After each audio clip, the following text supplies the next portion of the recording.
want to welcome you all to tonight's program for the One World Library Project.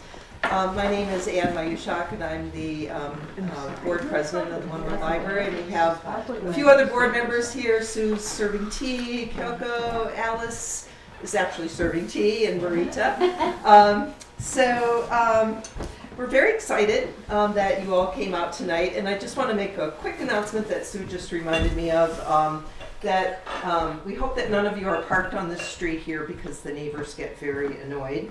On the other side, there's a few parking spaces close to the library, but if you park on the other side, we get complaints, so just wanted to mention that. So we are very excited about our presentation tonight, and happy to have Claudia Cooper here, who is the co-founder of Global Family Initiative. They are an organization that is really making a difference in the world, and they work in Ethiopia, where their program Betasab, which means family, creates nurturing home-like environments for vulnerable women and orphans. And so we're really excited to hear what she has to say today. This program is supported in part by a grant from the Vermont Council on the Humanities, so we do thank them for that. Before we begin, I'd just like to say a little bit about the One World Library. We started 10 years ago as a community nonprofit, and our mission is to bring the world to our community, and we do that through programs like the one this evening, and also through a collection of books and films, which many of them are housed on the shelf here, and some are shelved throughout the library. And those are available to community members, and actually anybody who accesses libraries throughout the state can access our collection. We did get a few new books in conjunction with this program. A children's book, Ready, Set, Read, which is stories about Ethiopia. So that'll go in the children's library downstairs. Excuse me. This, Beneath the Lion's Gaze, is a novel. It tells about the early years of Ethiopia's revolution through a story of an extended family. So that one sounds very interesting. And this one, Notes from the Hyena's Belly, is a memoir of a very turbulent time in Ethiopia. I think it's a coming-of-age memoir. So those are available to check out anytime. We do have a guest book going around. If you haven't signed it, we hope that you do. And I'd like to just point out that because we are a small community nonprofit, we do depend on donations to keep these programs going, and our donation box is over there by the door, and if you all feel like you can make a little contribution, we would greatly appreciate it. So now I'd like to turn over the program to Claudia. I just squint at my computer because I have my security blanket glasses on my head instead of my face. So I feel like I should follow up completely by saying we're also a small nonprofit that relies on donations, though I did not bring a box.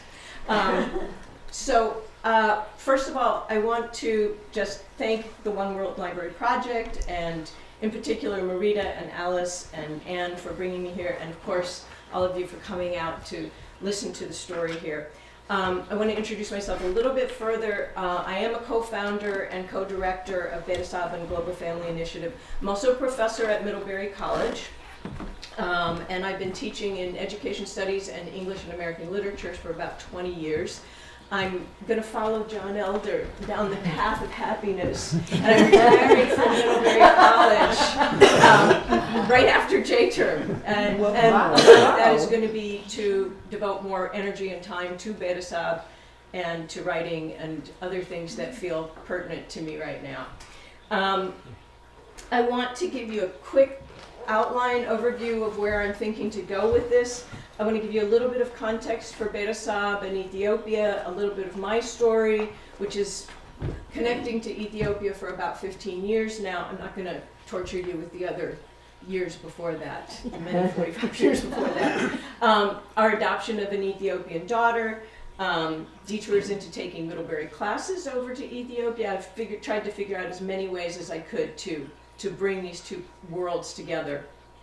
Talk about the project, some of the challenges, some of the joys, and some of what keeps me going. And I'm happy to go in the question and answer period to anything, any area that I touch on more deeply, if you have any questions. So if Marita and I are working out our so this is one of the things that keeps me going.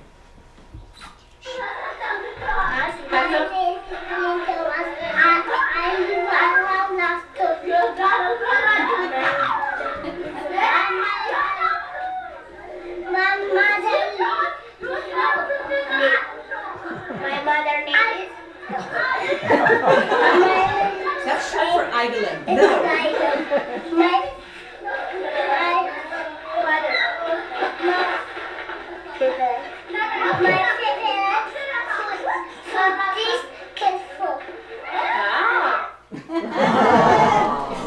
You will see Glenn coming up. She's one of our group home children, and you'll see her threaded through this through the talk tonight. So, Betasab, what is it? What is the difference between Betasab and Global Family Initiative? Betasab was the original project.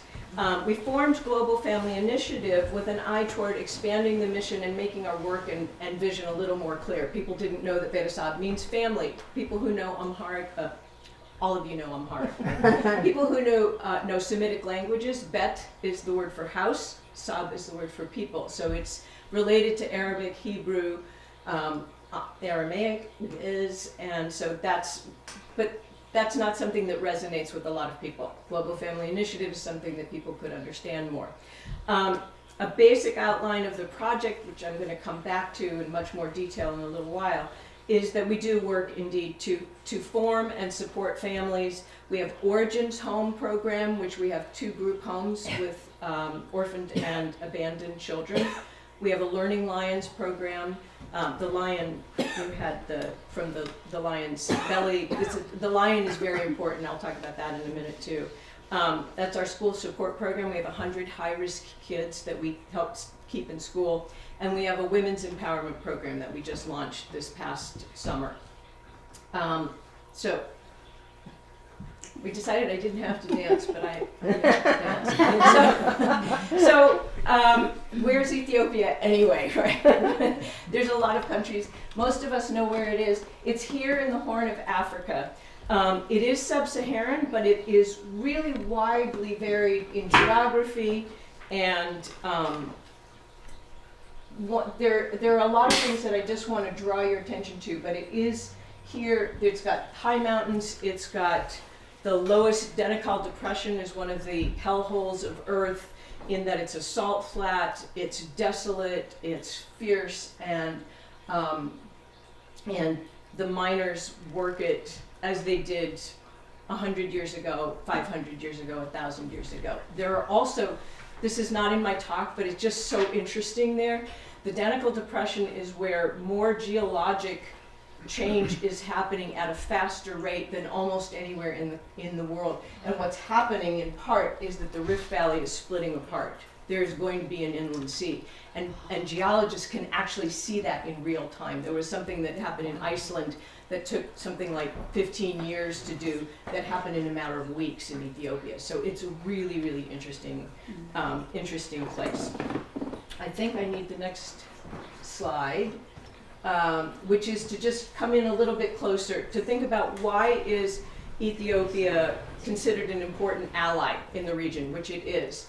And I just want to draw your attention to Ethiopia's neighbors, Sudan, Eritrea, Djibouti, Somalia, and Kenya. So when you think about terrorism, you think about American principles of like, where do we need? Ethiopia turns out to be incredibly important. It's also important because it's the second largest country in Africa. It has a population of 105 or 108 million. In 2014, it was 95 million. In 2003, when I was going there, it was more like 95 million. 65 million. So it's growing like crazy. So that, well, actually now you can actually see what I was talking about, how varied the geography is here, the mountains, the flats. Is that partly refugees or just internal population? There are refugees from Somalia and from Sudan, but mostly it's just internal population growth. Yeah. So the only country larger in population-wise than Ethiopia in Africa is Nigeria.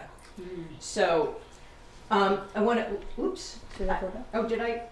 Not quite yet, but that's all right. It's a pretty picture. One of the other things that I wanted to talk about with Ethiopia and that threads through a lot of things is that Ethiopia is home to one of the original earliest hominids. You've heard of Lucy, maybe? So Lucy comes from that same Danakil Depression, that Afar region. I also wanted to let you know, I feel obligated to the Ethiopians to let you know that in Ethiopia they don't call her Lucy. That's us. Oh. They call her Dinkanesh, which means you are wonderful, or you are marvelous, or you are beautiful, which I actually think is a really better name, right? I would rather be Dinkanesh than Lucy, mostly. Where is that depression that you're talking about? Right up here. Okay. I love that I can reach the screen. Now I'm ready for my beautiful. So I wanted to just bring this to you. This is a slightly fuzzy, but nonetheless lovely picture of the Solomon and Sheba legend. And part of the reason I wanted to give that to you is because in Ethiopia, religion, culture, history intertwine. These are not legends necessarily for them. These are their history. They don't, even tour guides will they'll sort of say, well, yeah, but Sheba was here, right? And if we go, I didn't have any picture of it, but I also wanted to mention there's a poetry form that is really important called kane. That's not me stuttering, that's a k, not a k. Kane poetry. Kane poetry is known as being a form of poetry that requires something called wax and gold, or in Amharic, sam and work. And what it means is that you have the external meaning in the wax. And when you melt that wax away, you get the gold. You get the true meaning. So there is a form of poetry that is absolutely revered and critical to understanding, especially Amharic civilization, but almost all of Ethiopia, that is intentionally multi-level, intentionally diverting from the superficial meaning. It is ecclesiastical, it was written for the church. It is metaphorical, because it always counts on having two words, two meanings going at the same time. And it is often subversive, because if you can't say something straight out, you can go around the back door and you can talk about it. So those things are very, very important. So I'm going to come back to the map. I'm going to come back to the map. Couple more factoids. I'm not going to make this a history lesson, I promise. But I wanted to show you, oops, I don't want to do that. Up here is Aksum. Aksum is a really, really important part of the Ethiopian tradition. It was a huge trading port, one that, it's obviously not a port, it was a trading empire. One that actually in its peak extended all the way over into Yemen, up toward Egypt. It was an enormous, vast trading empire. The story of Sheba and Solomon takes place in that kingdom, that ancient kingdom. If you talk to historians, they will tell you there's actually about a 1,000-year gap, so it can't be true. And yet, as they unearth more and more of the relics in Ethiopia, there's more and more evidence to show that something definitely happened there. Whether it was actually Solomon and Sheba, I don't know. But there are huge palaces. There are monuments that are like the Rosetta Stone that are in Guz and in Hebrew and Sabaean. So there are really, really interesting things that were happening in that kingdom. Aksum converted to Christianity in 346 AD. That's a long time ago. It's one of the earliest converting countries in the world. Zooming forward into the 1800s, there were a lot of little kingdoms that were finally reunited under Emperor Theodros. That's Theodorus. 1896, there was a really important battle. I'm going to try not to trip over it here, up in Adwa. What was important for that and why it matters to the Ethiopians is that it was the first defeat of a European power by an African nation. And it was really wonderful. It was so sweet. And it was if you read history books about it, you see that the Europeans were incredibly arrogant. They said, yeah, we can defeat those guys, right? And they were wiped out. Why that matters, along with just being like, we are, Ambesa Nunj means we are lions, right? So aside from that, it's also important because it explains part of the ferocity of Mussolini's attack through Asmara, through Eritrea in 1935, when he occupied Ethiopia for 6 years. And it was a vicious, ferocious attack. And part of that was because of the defeat of the Italians at the Battle of Adwa in 1896. So these things, they circle around and around. The other thing that before we leave, I just wanted to say is one of the things that's also interesting, I mentioned the kingdoms that were united under Theodros, but one of the things that's interesting is that there's incredible linguistic and ethnic diversity in Ethiopia too. There are 88 languages that are alive and functioning in Ethiopia. For you teachers and you former teachers and you teacher lovers, 22 of those languages are sanctioned for primary media instruction, meaning you have to translate the materials into those 22 languages. In addition, they have to learn Amharic, which is the language of the government. And in addition, they have to learn English, because that's what the upper education is offered in. It's their required subjects. So there's a lot going on. There's a lot going on.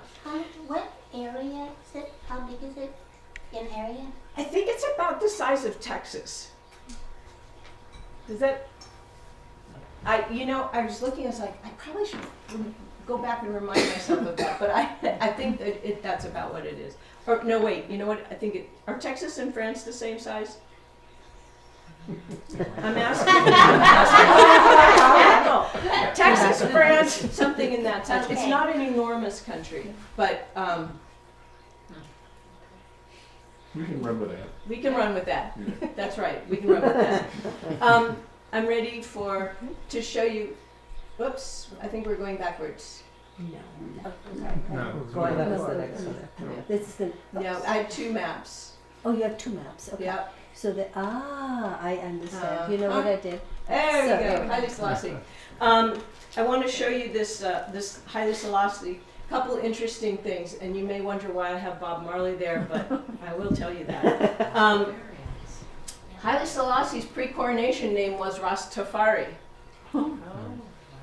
Yes, the Rastafarians actually worshipped Haile Selassie. Part of that is the Pan-Africanism, that Ethiopia was never colonized. Part of it is the connection to the Solomonic dynasty. There were a lot of different reasons, but so I also want to draw your attention. I said the Lion of Judah. The Lion of Judah is really important to Haile Selassie. It's really important still. That reference, where are we? Under the lion's gaze. That's the lion they're talking about. The Lion of Judah, i.e. Haile Selassie, i.e. Kene poetry. We're talking about both things at once. I also wanted to show you this, which is so interesting. It's a cross inside a Star of David. That is typical in churches. I'm going to show you a couple of pictures of. But that is all still on the palace gates and the palace walls. That was very typical. It is traditional Christianity, Eastern Orthodox Christianity, and is very much related to the Judaism from which it came. As was Solomon. Yes? Right? In 1974, Selassie was overthrown by the communist Derg, and in 1991, the Derg was overthrown, and a new period began. Prime Minister Meles Zenawi ruled from 1995 until his death in 2012. And I want to show you just one last political picture, which is the new Prime Minister. This is Abiy Ahmed. Parentheses here just to tell you one interesting little factoid. There's so many little interesting factoids about Ethiopia.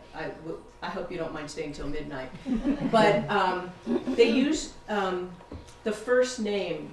Your name is your name and your father's first name. So in my case, I would be Claudia Paul, not Claudia Cooper. They don't use a surname. And my father would be Paul John, right? So each generation, the names of families change. So when we say this is Dr. Abiy Ahmed, he's actually Dr. Abiy. That's what they call him. And that I'm only saying that because I may refer to other people and be confused. He just was appointed in April of this year. And part of what is really powerful and important about this is that he has been implementing reforms. There's a lot of unrest for the last few years in Ethiopia. I don't know if you followed it, but there were a lot of protests from the countryside of Oromo especially. Oromo people were protesting. He's Oromia, which is really a big deal. He's young. That's really a big deal. He has made peace between Eritrea and Ethiopia. That's a really big deal. And there was just, Ethiopia is a tremendous patriarchy, but they just appointed Chief Justice of the Supreme Court, female. President is female. And they have this incredible growing number of women in important positions of power. So, and that's, a lot of that is Abiy. And he's very clever about how he is bringing everybody along. Like, for example, with the Eritrea peace deal, people are, it's like the McCoys and the Hatfields. They've been feuding for years. They don't want to have anything like, my people died. Well, yeah, but my people died. And he came out and he said, you know what? My brother died. My brother died in the war in Eritrea. We got to come together anyway. And the Ethiopian people are just like, okay, okay, yeah, we get it. So he is doing really interesting and important things. I think we're going to move off of Abiy. So I'm giving you a couple of pictures.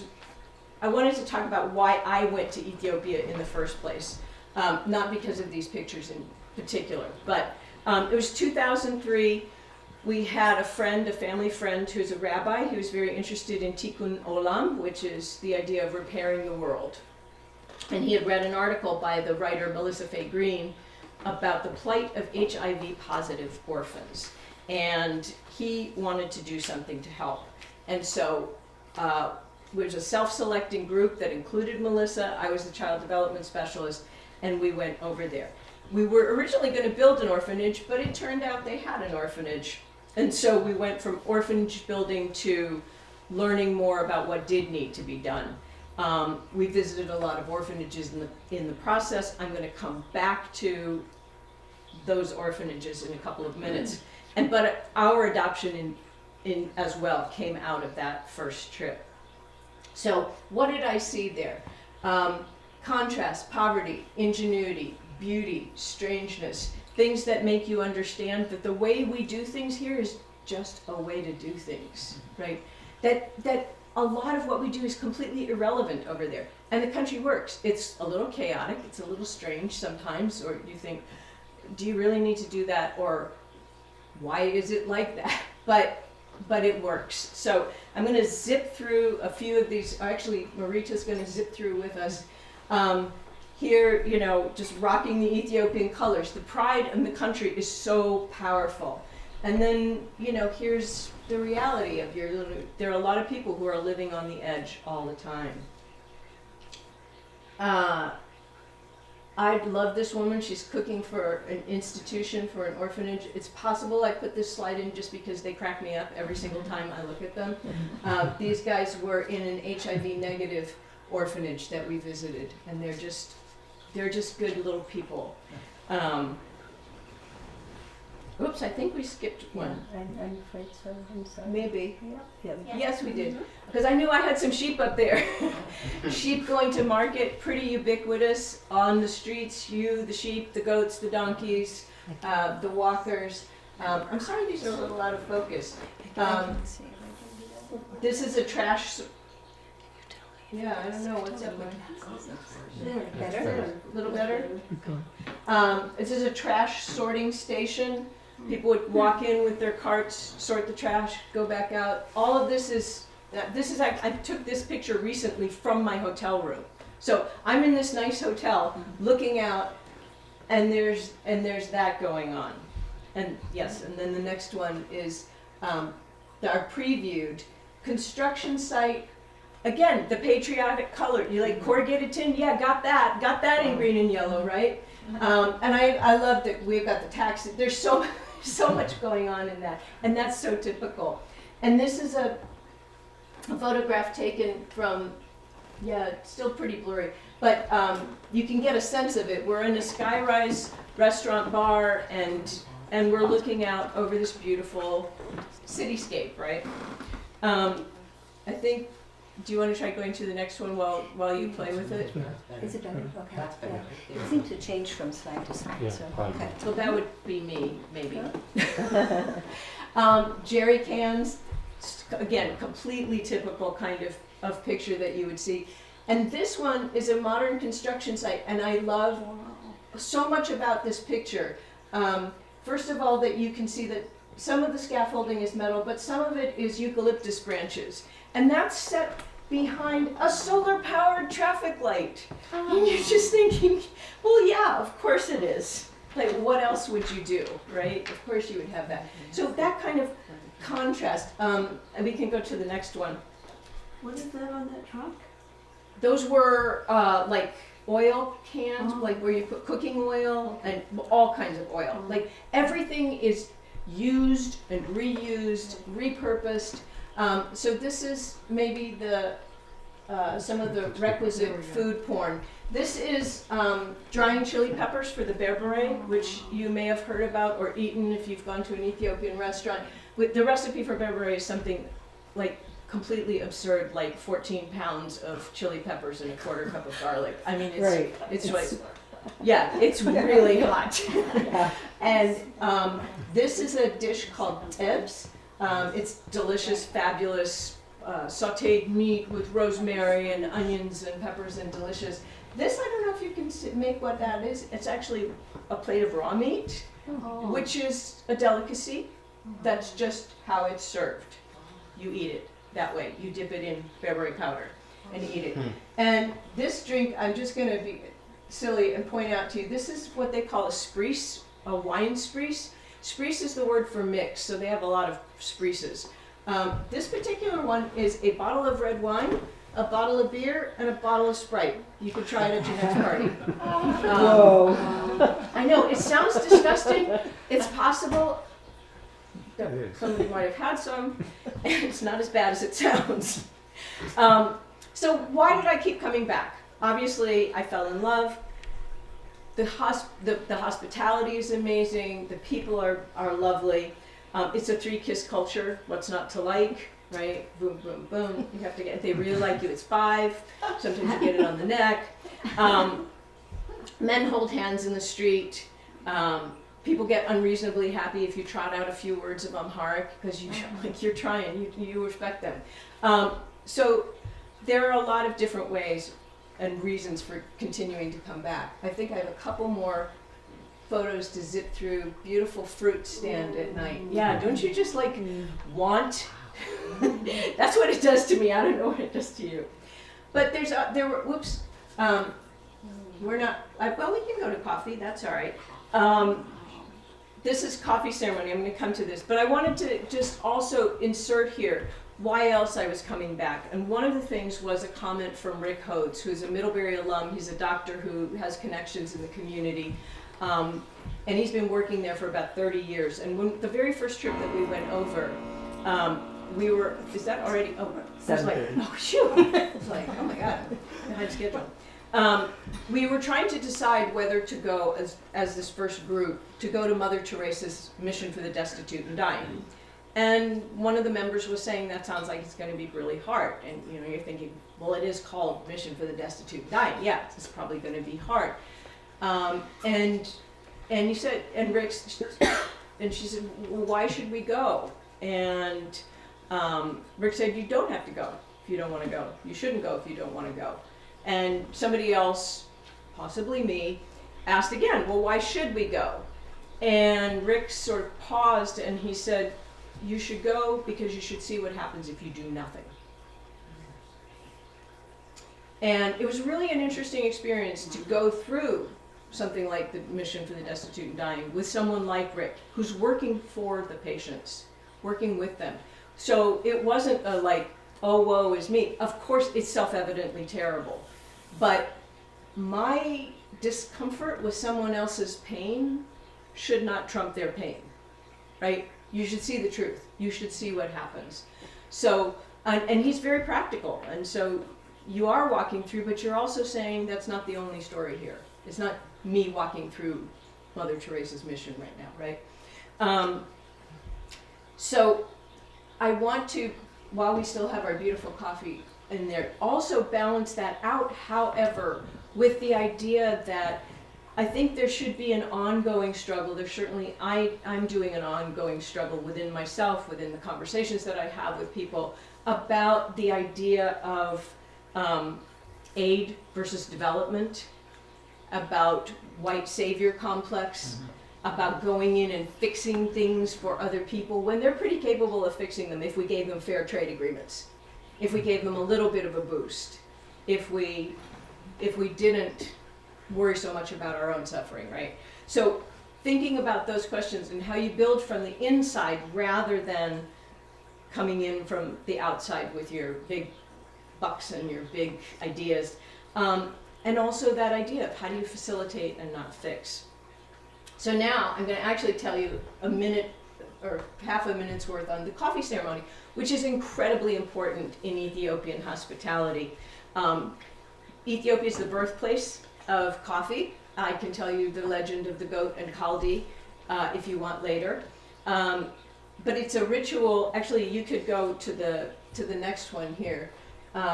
It's a ritual that has grass and it has incense, and you drink 3 cups of coffee, and there are different words, of course, for each cup that you have. The coffee is ground for you. It's roasted on the spot.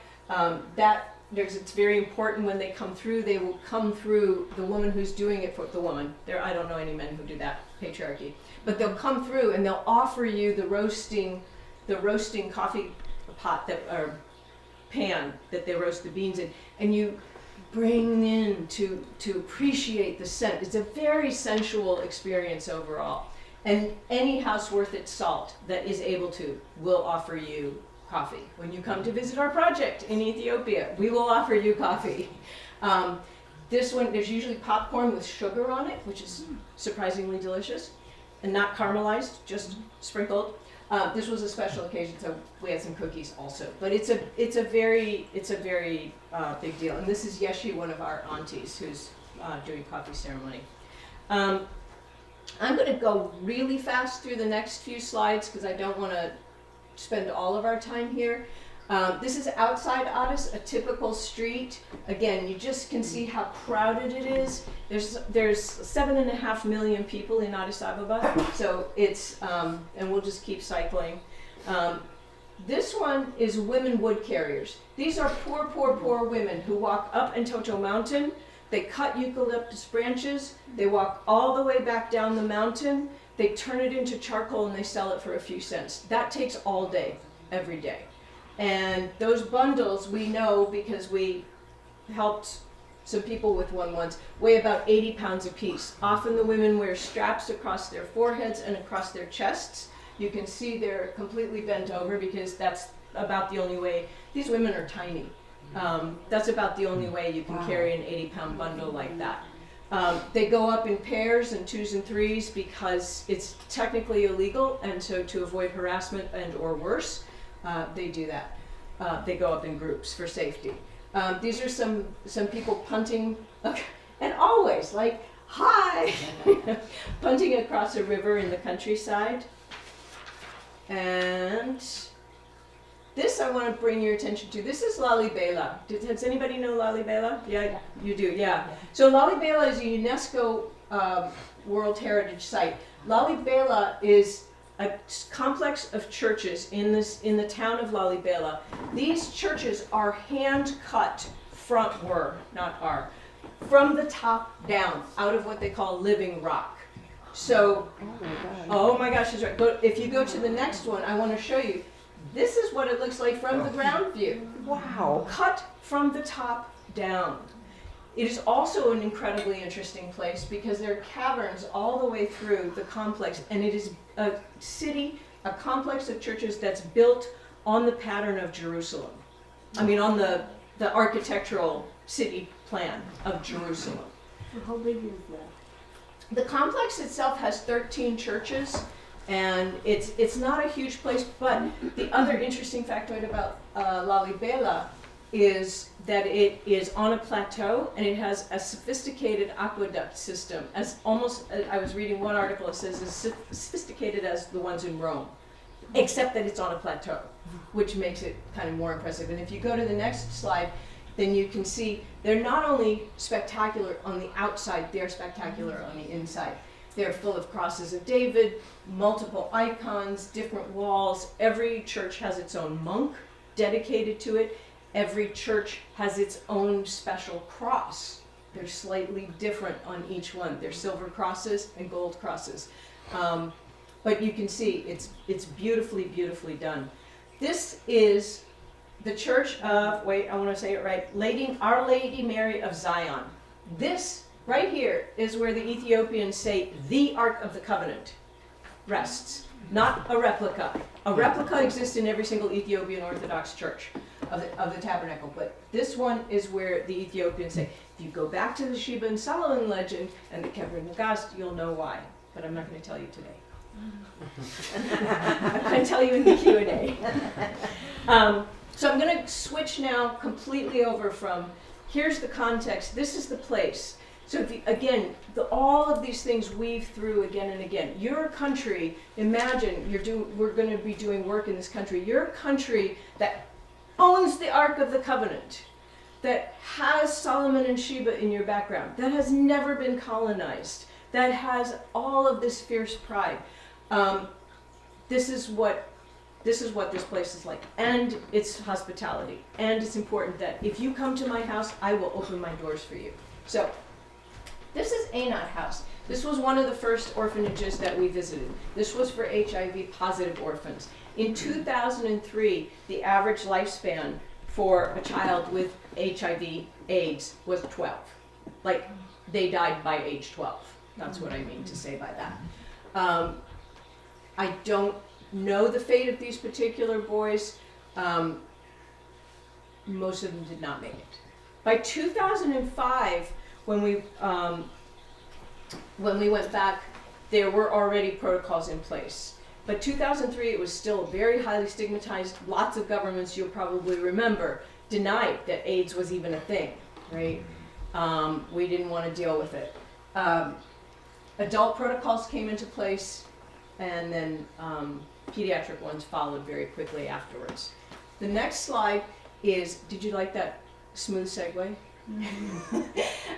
This is Lila House. This is an HIV negative orphanage. So the first one was for HIV positive orphans. This was for HIV negative orphans.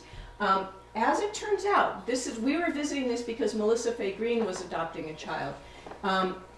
If you look at this little person in white right here, that's Mesky. We did not meet at the time. We did not know each other. There were a lot of kids who would get up in your face and talk to you. She was not one of them. But one of the things that was happening when we were there was the kids would come up and they would say, she has a family, and she has a family, but I don't have one yet. And you'd be like, oh, right. Or, I have a family, but he doesn't have one yet. And we would go through that. And sometimes they'd be sitting on my lap, you know, playing with my hair, talking about that. And, you know, things start to happen and you start to think, well, actually, I did want a daughter. And, and I do actually have that extra room since, Nick moved away. Yeah. So 9 months later, ironically, we did end up adopting Muskie. So, here we were. My eyes are probably closed out of pure bliss. Yeah. Not a camera thing. But Mesky was 10 years old, and this was the day we met her. And so we're in this room because this is her room in the orphanage. We didn't particularly have fantasies about adopting an African child, saving the world, being good people like that. That was not part of our idea. One of the things that I did want to talk about, though, with adopting Mesky and how that funneled into doing work there is an older child can tell you things that a baby cannot. An older child who's 10 years old knows how to be in the world. Like, they have a whole set of understandings that are real solid, right? And so part of what you learn with a child, like adopting an older child like that, is your parenting is going to be totally different. This is how we do things here, as opposed to this is how things are done, right? You also start to understand that despite all of the genuine and tremendous gifts and advantages you get from being adopted into another country or another family, you lose a lot, right? A baby can't tell you, I lost my parents, I lost my language, I lost my comfort foods, I lost my grandma. All of that, she can. She can let you know that. And that was very powerful for us to think about. What does it mean to take from the patrimony from a person, right? And how might you go about doing work that doesn't involve that loss? Like, how could we do some of what we were trying to do, but do it there, right? So that was a lot of the thinking that we all started engaging in, because you can't, I mean, I suppose you can not think about it, but it's hard. So the next part, and if you go to the next slide, the next part was reconciling. She's got brothers. She's got family there. We met the family. She was offered up originally as a singleton. Turns out not so fast, cowboy, right? This is her brother, Danny, in Ethiopia. This is that very first visit when we went to pick her up. This is her brothers here in this country. She has more brothers in Ethiopia as well. And again, we're doing our mind-twisting work of trying to figure out, well, this is the daughter of my brother. How do I erase you? How would I even do that? How could I, as a person of conscience, how could I say that you don't now matter? This relationship doesn't matter. So we actually ended up being atypical, I think, in that we kept contact with the family. So if you go to the next slide, this fantastically beautiful woman is Bezuya. This is her grandmother. Bezuya runs she's slowing down now, but she had a little corrugated tin stand where she sold onions and tomatoes and sometimes peppers, depending on what was in season. And if you go to the next picture, I'll show you one of my favorite pictures of Bezuya. Bezuya is a piece of work. She's funny, she's smart, she has scolded me innumerable times for not coming over sooner, despite my explaining, I don't speak Amharic and you don't speak English. And I don't know where you live. But she said, that shouldn't stop you. You should be here. She's also wonderful. Whenever she's mad at Mesky, she yells at me, which I think is a fine arrangement to protect everybody. I think that's that. Where are we going now? We are going, so the next picture. This is again sort of with very atypically bringing Mesky back to the country. She had never seen any of her country. So this is us in the Rift Valley, and we decided we would try to show her. This was her first trip back after being adopted. It's always very complicated for her. From the preview, she's actually back there now.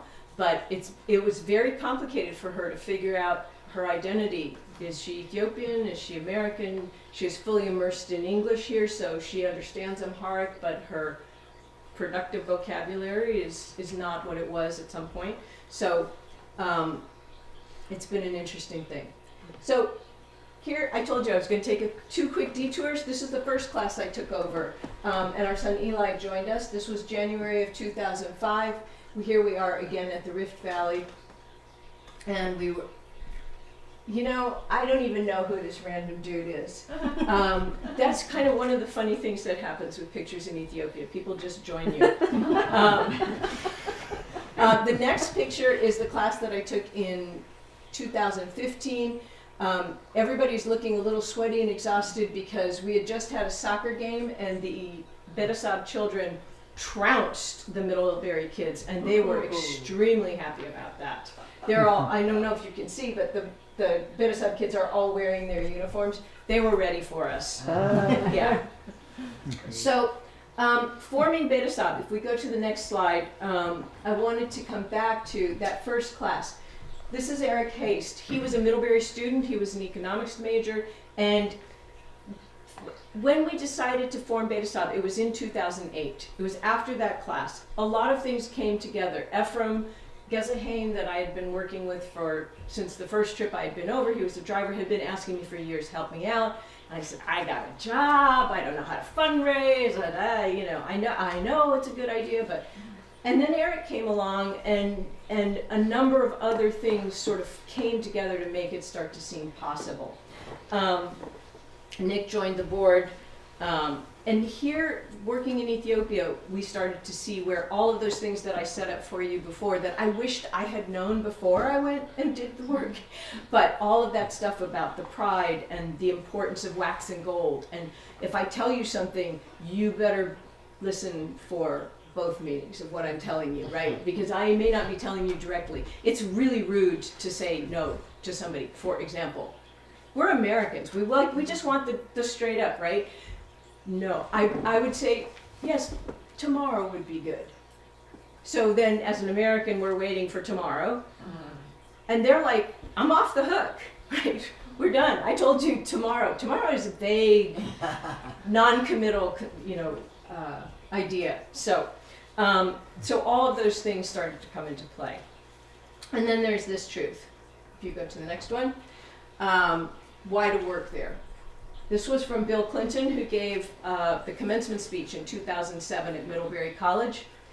If there's one thing I've learned traveling the world, it's that intelligence and effort are equally distributed. Organization, investment, and opportunity are not. And so too many people remain unseen. And that idea that intelligence, and I would say ambition, desire, are absolutely equally distributed, and opportunity is not, gives you that sense of like, yeah, that's right. Why? Because I'm standing here because I was born here as opposed to there. I should have these opportunities. Doesn't seem inherently obvious to me, right? But that is the way the world works. So what could we do to change it? So I'm going to go into, we're going to get to our kids, back to our kids finally. This is where we work. This is Mifasilk Lafto. It's a neighborhood in the south of Addis, and I just wanted to show you a picture of it. The next slide is 3 of our oldest girls. This is from left to right. This is Sion, Durartu, and Jordanos. So I'm going to let them sit there for just a second while I give you a quick timeline. I said it took us 4 years. We incorporated in 2008. It took 4 years, not months, years, 4 incredibly long years to get from our incorporation and our 501c3 status here to getting our first kids. One of the problems that we had was that we didn't pay speed money, which I think is a lovely euphemism for bribery. But we wanted to be transparent. We wanted to make sure that we didn't get asked in retrospect. We didn't want to get pulled into that. There was another point where we did all of our documents correctly. They were perfect. They were, they might have even been already in the mail. And the government said, we just changed our requirements. You have to start all over again. I mean, all over again. It was a completely different system. So we did that. There was a point where the entire government shut down for a month of anti-corruption training, which seemed ironic. But he was like, okay. And the courts sometimes close for the entire rainy season. It rains every year for 3 months. I don't know why you would make that decision, but that's not for me to say. So there were a lot of different things. We got a lot of laughs out of the fact that our officer that we were dealing with in the bureau was named Tilohun. Atto is Mr. Atto Tilohun. And Tilohun means shade. And we felt like, yes, that's exactly right. There's so much shade here. And we do think that Tilohun was eventually moved. We know he was moved out of the office, we think, for corruption. So they hung us out for a really long time until the day, and I would actually like to have a picture of this, but I don't. But we decided enough was enough. We'd gotten through all of the hoops, and there is one woman, again, anti-corruption training, there's one woman in the entire city of Addis Ababa who assigns all placements for all children. All children. And she said, you can't start until I come out and inspect. And we said, well, okay, then come out and inspect. And she set all these appointments, broke them, and it was like over and over again. So Ephraim and I decided we should do the only sensible thing we could think of, which was to stalk her. And we waited outside her office until she opened.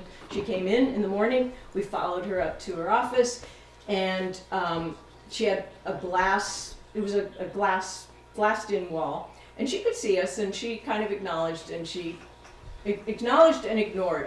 That's sort of that Kine thing It's an art going on. form. Yeah, it's an art form. Exactly, it's a true art form. And then finally she said, "Okay, fine, you can come in." She knew why we were there. And what I failed to see was that it was one of those prefab things that was just stuck in there. So there was a 2-inch high metal ridge in the door frame, and I tripped over it.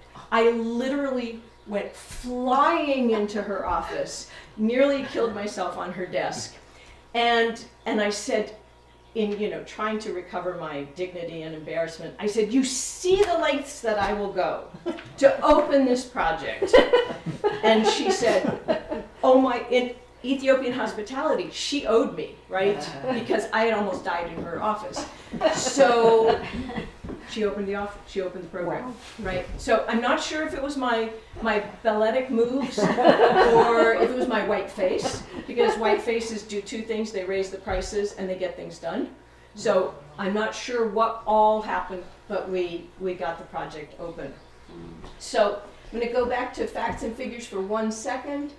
Why do we need to be there? Okay, so I told you before, the population, 108 million, 4.5 million orphans. Wow. Right. It looks, when you go around Addis, like it's teeming with children, and you think that can't be right. And then you look at the median age, and yes, it is actually teeming with children, right? There are children everywhere. I also want to say that, 33% living below the international poverty line. There's a wide income gap, like there is in most places these days. So there's a lot of increase in income in Ethiopia, but not for everybody, right? A lot of people are still living on $1.90 a day, right? There is also, sort of as a parenthesis, China is a huge influence and huge investor in Ethiopia, like it is in many places in Africa. That plays out in interesting ways, both in terms of employment and also the flooding of the market with cheap Chinese products. So you can buy Ethiopian scarves made in China the way you can many cultures' products these days. So why LAFTO? If you go to the next slide, we had an MPH candidate who did his field work with us. You can just see this study. That was good. 89% still live in mud or tin homes, despite that beautiful panorama I gave you at the beginning. 26% of the children don't have a blanket. They have only one set of clothes. They don't own a pair of shoes. You can see that there's still a lot of need, even in this relatively nice bedroom community that we work in. So I'm going to tell you, I'm going to go to, actually, Marita's going to go to the next slide. This is Sion coming up. And I'm telling you that not because she's relevant to this particular slide, but because she's a person. You need to know who's there. Sion and her brother Danny came to us, her twin brother, right early on. They lived with their aunts and uncles after their parents died, and then the aunts and uncles decided that they could no longer take care of them. But what do? We recreate family homes. The children are never available for adoption.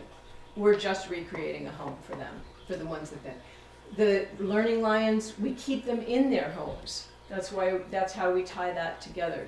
And we're giving local women now this opportunity to take control of their own lives so that they can manage themselves. We have a division of 2 ways that we do that. The Origins homes that I've been talking about, the community development programs we talk about both as the Learning Lions and the Empowerment Program. So we can go to the next one. This is Mickey and Glenn. That's Glenn that you met right at the very beginning of the presentation. This is Mickey and Glenn on their first day home. Their mother struggled a lot with substance abuse, and she used her children to help her beg on the street.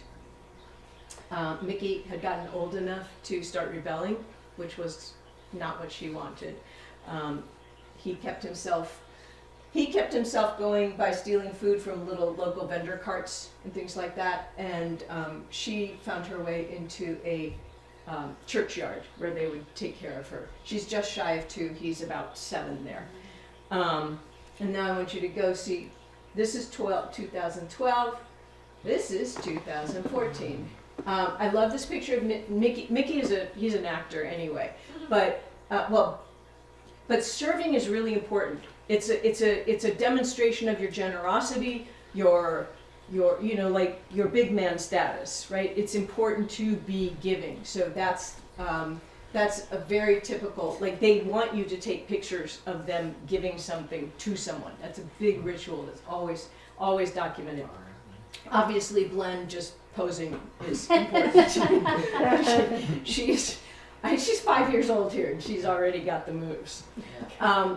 So the Origins homes, as I said, they're orphaned, they're abandoned. We give them a new mother, an auntie, brothers, sisters, a new permanent home. That's the idea behind it. What do you mean, auntie?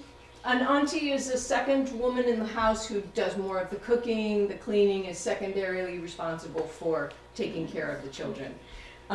In these homes, we have 2 houses with 10 children each. The government would like us to expand, but that will happen when we have lots more money. We focus on education, we focus on nutrition, we focus on social and psychological care, because a lot of the kids have been traumatized, obviously. And lots of love. Love is really important. So we also are working really hard to build strong foundations for the children.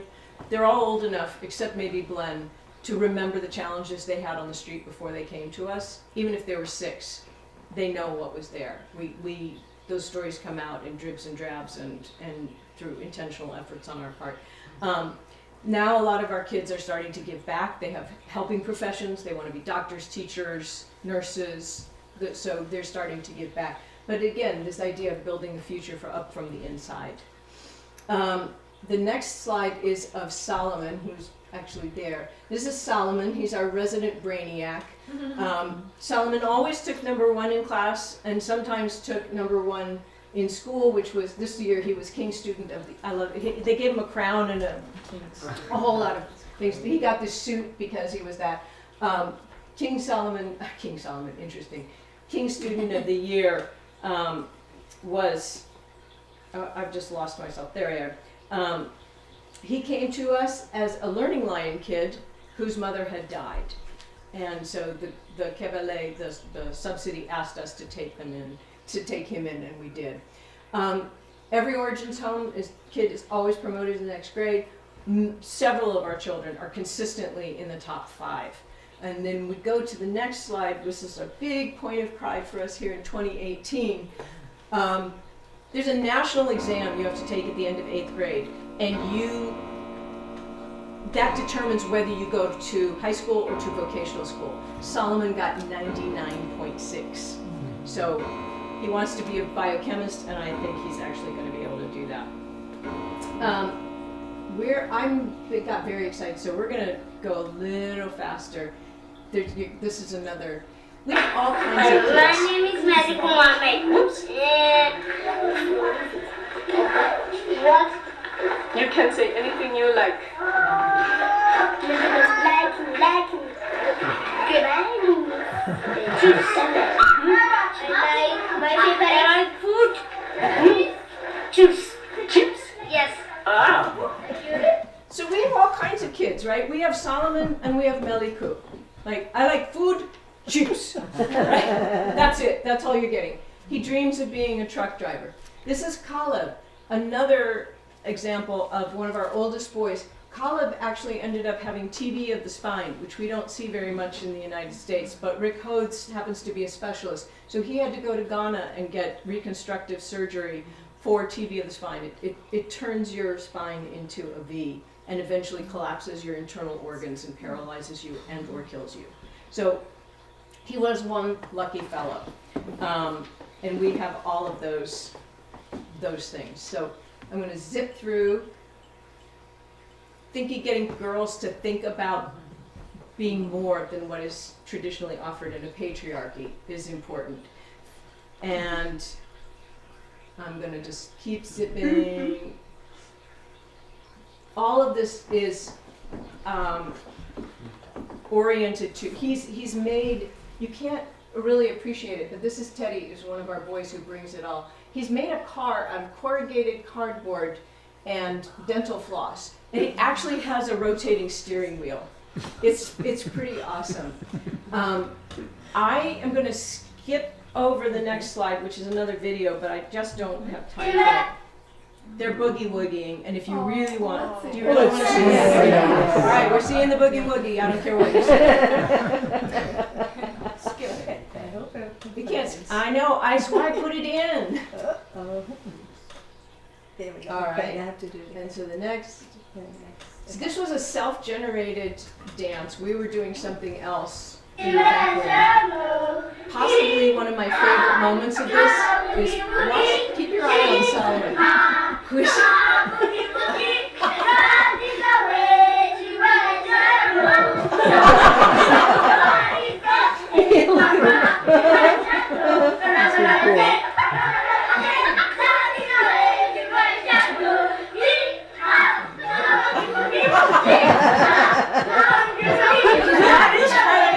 in his body, but God, he's got spirit.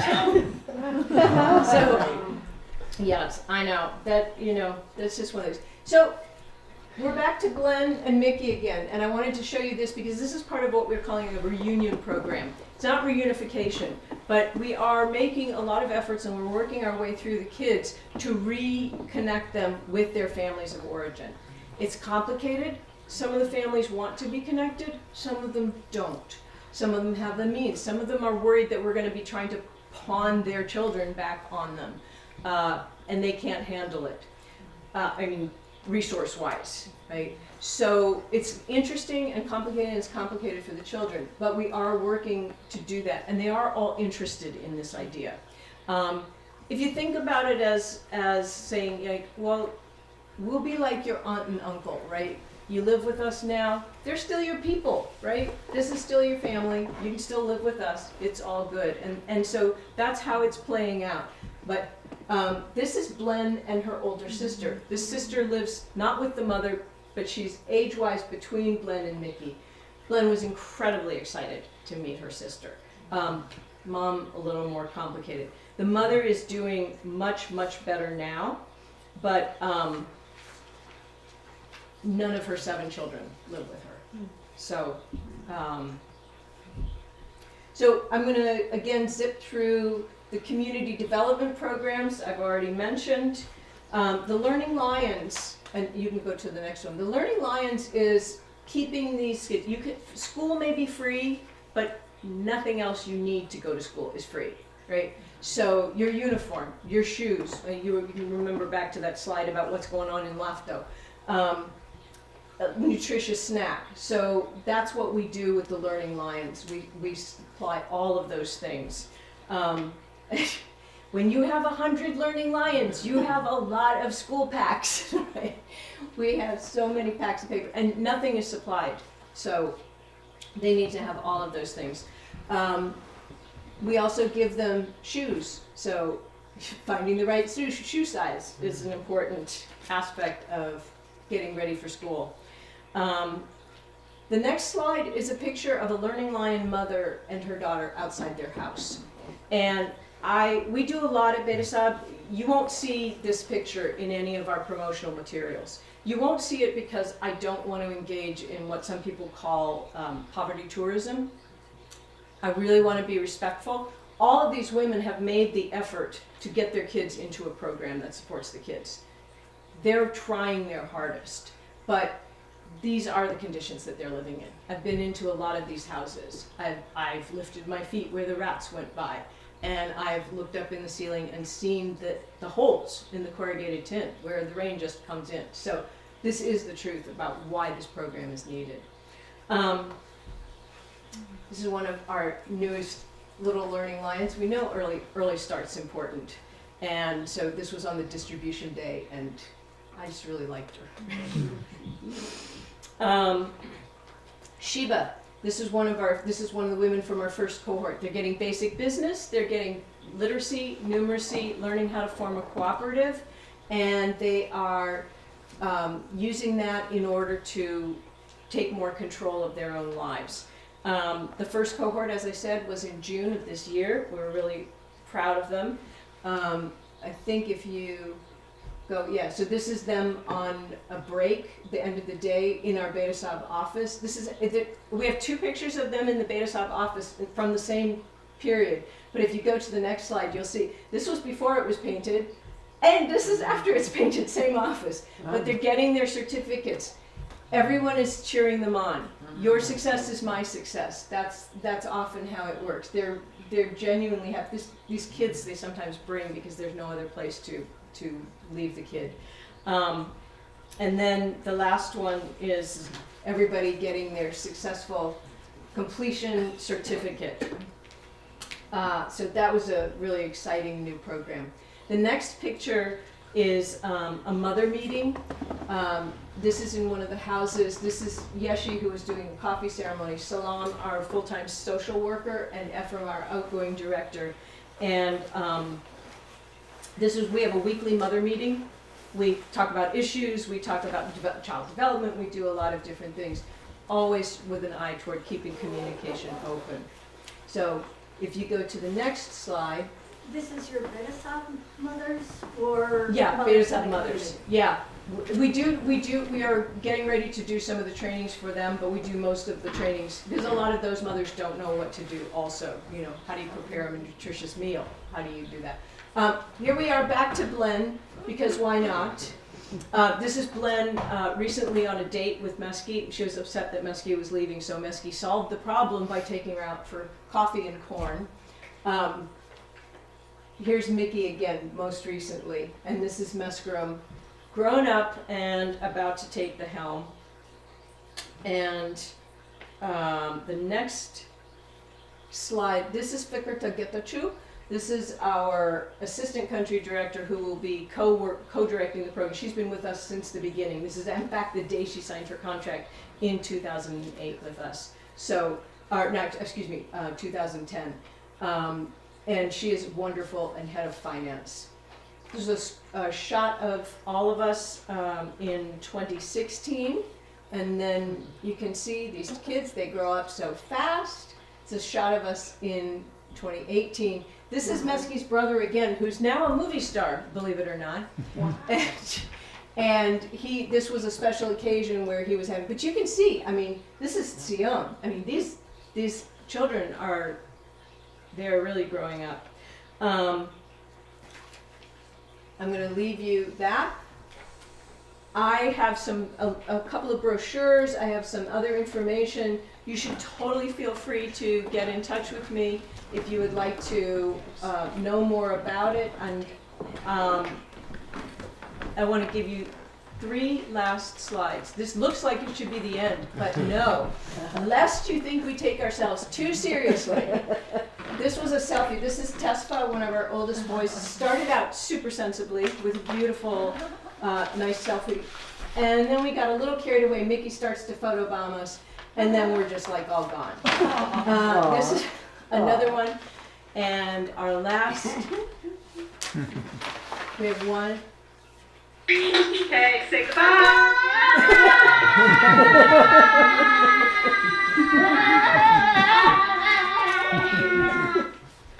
So, thank you so much.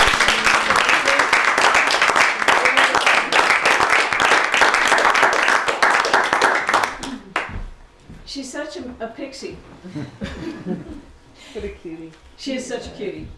She's, and you know, a lot of the kids come and they're not only smart and wonderful, they're like, every time I start to sense it's like, well, I've got this really soft, well, I got a soft spot for her and him too. But, you know, they're super smart, they're super canny, they were street kids, right? So it's not unusual for Glenn to put her arm around you and then suddenly you see that your password code on your phone has been changed and her face has replaced yours, and you know,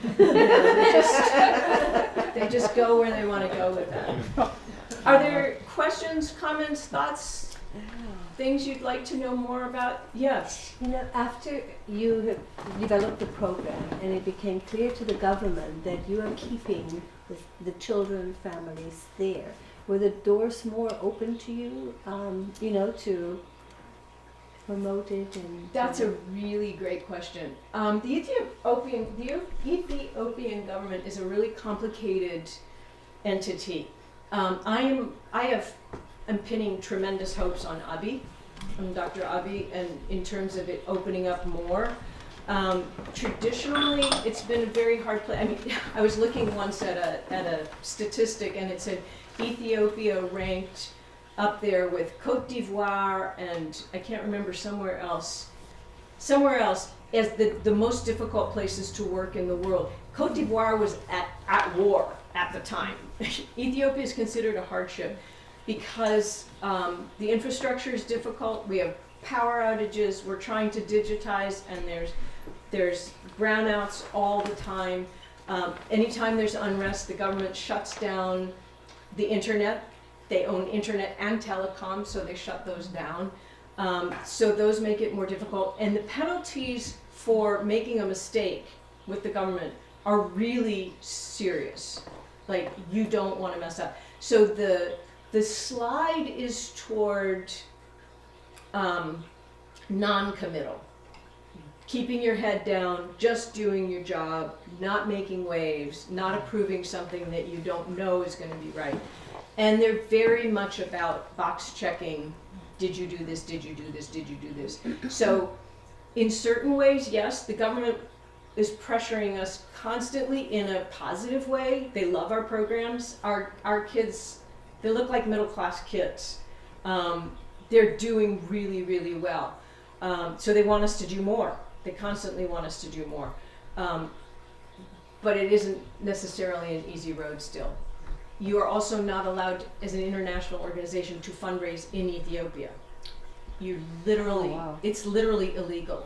So that makes finding the people who would want to contribute to a small program, even if we are doing a great job, much more difficult. The people who would care are over there. Let's work for our country, right? So it's very challenging, and they do that partly to get more dollars in, partly as a way to keep NGOs on the leash, because NGOs are interestingly both, I mean, for a while under Meles, Amnesty International was banned. Like, they don't want any interference. They think that you're going to be someone who's arousing passions and rebellion as an NGO, and that's often true, right? I mean, actually, there are a lot of organizations that fight for democracy in a free world. You don't get to do anything political. in Ethiopia. We don't advocate for children's rights. We just educate them and nurture them and try to empower them, but we don't advocate, right? Some of it's semantics, but it's also working through that. That's a good question. Yeah. As kids get old and leave, are younger kids coming into the families? We're bringing more kids into the Learning Lions program. We're not bringing in more kids into the houses because those are really, really expensive. I mean, they're not expensive to raise children in Ethiopia relative to what it is here, but it's a much more expensive program. So there's a twofold answer. So one is, yes, we're doing it through Learning Lions. I would love to bring in more kids because there's 5 million orphans. There's still a lot of need out there. That would be great if we could have 10 or 20 houses. Government is kind of looking for more quick fixes and more. You see this in NGO work all the time, or nonprofit work. You know, how many beneficiaries do you have? What's the bang for the buck, right? And if I say, well, I've got 10 really fabulous kids, 10 kids, that's it. It's like, how many kids do you raise? Yeah, 10 kids. It's a good number. It's a good solid number. But so Learning Lions is easier to increase. The other thing that's interesting is that because our children came to us at ages 3 to 12, with wildly varying differences in how much school they had had before, we will not be aging out our kids. We will be educating out our kids. So, for instance, one of the girls in the middle, that picture of the 3 girls, Derartu, came to us, tremendous amount of physical abuse in her background, was not allowed to go to school. The bed she had when she came to us in Betasab was the first bed she'd ever had, other than the state-run orphanage. Derartu is now 15 and in 4th grade. I'm not sending her out. I've done a lot of work on education for all and those goals. Like, what do you do with a 5th grade education? That wouldn't be okay for most of us, for our children, right? It's not gonna get her anywhere. So these are long-term investments.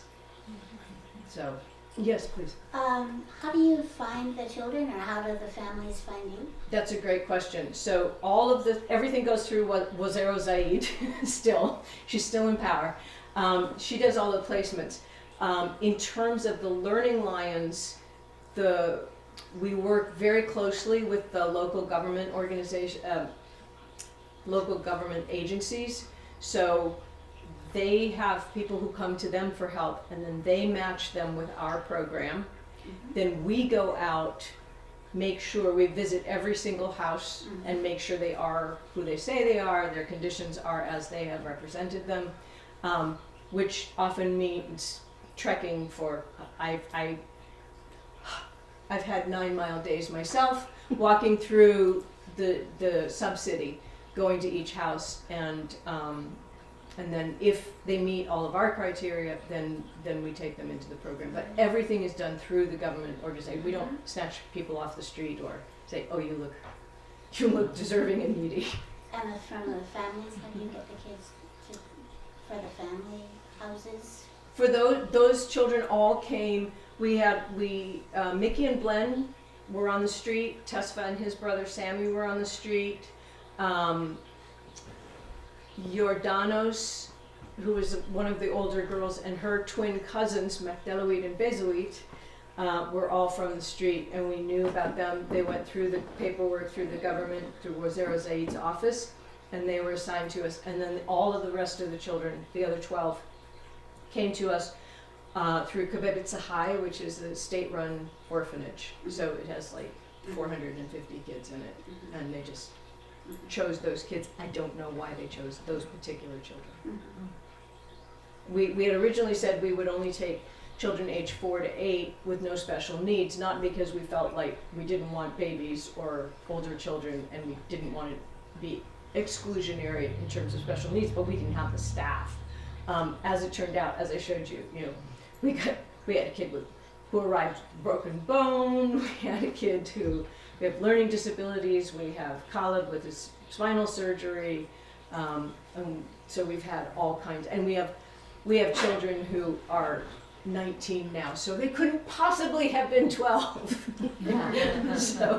So and as they become more comfortable with us, they were instructed, generally speaking, to be covert about the truth of their ages.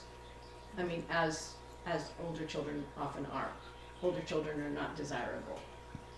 Most people don't want to adopt older kids. They don't get placed well, so. But I thought they were desirable. Other questions? Did you talk about why there's no men in the? I didn't talk about why there's no men. And we had Ephraim, and Ephraim is outgoing, and we're replacing him with 2 women. We do very much want strong male role models, especially since, as a patriarchy, what that means is that the home is the female-dominated space. And a lot of the children have not had good experiences with positive male role models. They're running away from abusive men. They're running away from men. I mean, physical punishment is a thing still in Ethiopia. So one of the long conversations we've had to have with everyone who comes into our organization is, no, you cannot whop them upside the head because they're not obeying you. But men in general just kind of mess things up in orphanages and in female organizations. You hate to say it, and you want those males. So we have a lot of volunteers.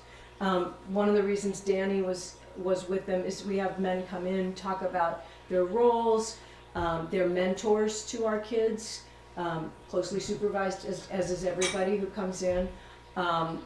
But having men on site at almost every single institution I know that have had a lot of men in an organization as small as ours, with the children, with the women, it just causes unnecessary problems.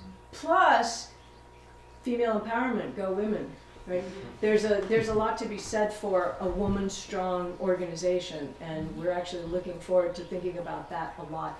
I mean, not only in terms of writing grants and things like that, but also, again, showing the girls and the boys, hey, this is something we can do. This is what we do all the time. All right. Well, feel free to take a little flyer, contact us, get on our mailing list if you would like to do that. I'm so grateful for this opportunity to come talk about Ethiopia and our work, and thank you. Thank you so much.